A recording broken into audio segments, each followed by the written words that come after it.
Here's a 5-step approach to turn any side hustle into a highly profitable business. Step 1, pick one type of customer that you want to work with and stay laser focused on them for the rest of the process.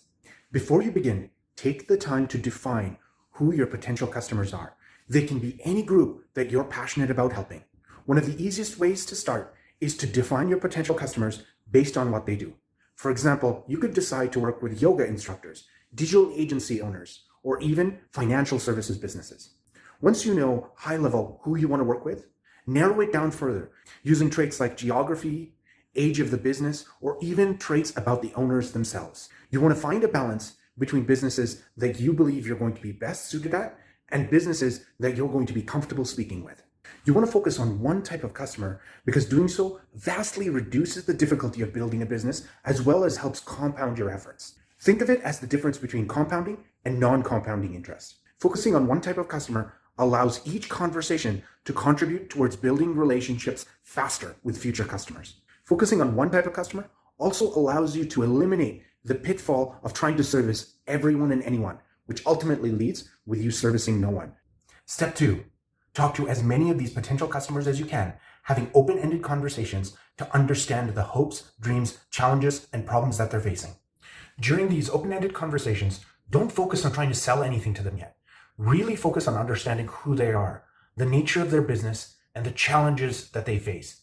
Dive deep into any areas that you can so that you can ultimately use empathy to identify why they are dealing with the problems that they are. Look at it through the lens of if you can't understand why that's a problem or challenge for them, that you need to ask more questions until you do. Through these discovery conversations, you want to dive deep into understanding them so that you end up building a very strong relationship with them so you can keep coming back for additional feedback as you get close to building a solution for some of their problems. Wherever possible, you want to tap into their experience and expertise so you can see the problem through their eyes. The closer you get to being able to see the problems that they face and deeply understanding the challenges, the closer you come to being able to offer them a solution for a very premium price. The founders that deeply understand their customers, understand their needs, their hopes, and their challenges, are able to build solutions that drive so much value that their customers struggle to see their life before they started using that solution.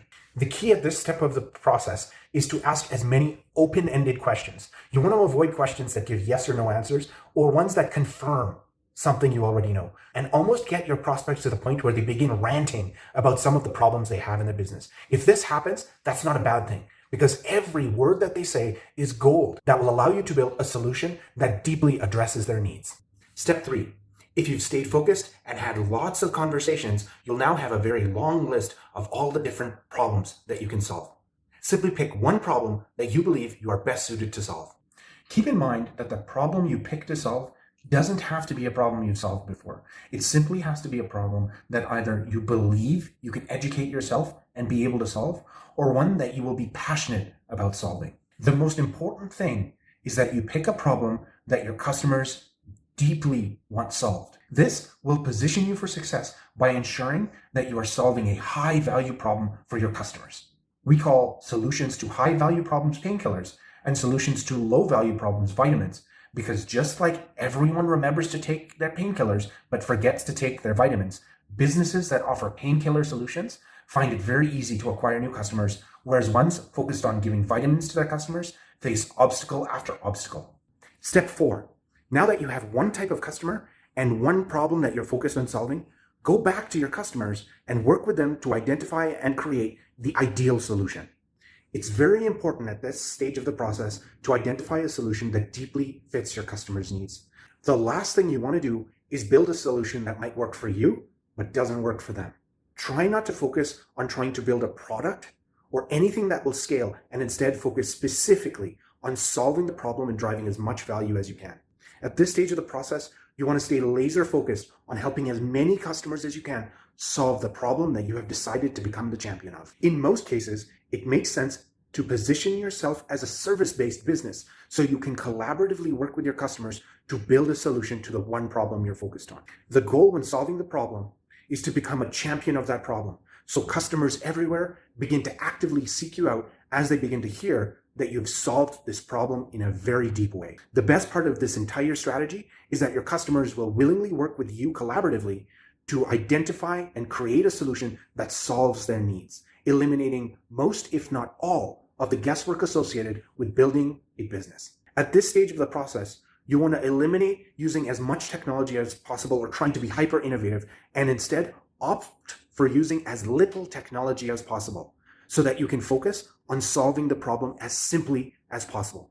This will make it so much easier later on when you decide to productize your offer, because there will be as few moving parts as possible. If you've done everything right so far, you'll find yourself automatically pushed into step 5. Step 5. This is where you sell the solution to the customers that have helped you create it. If you followed this exact process to a T, you should now have customers that are excited to buy your solution as well as pay you premium prices for it.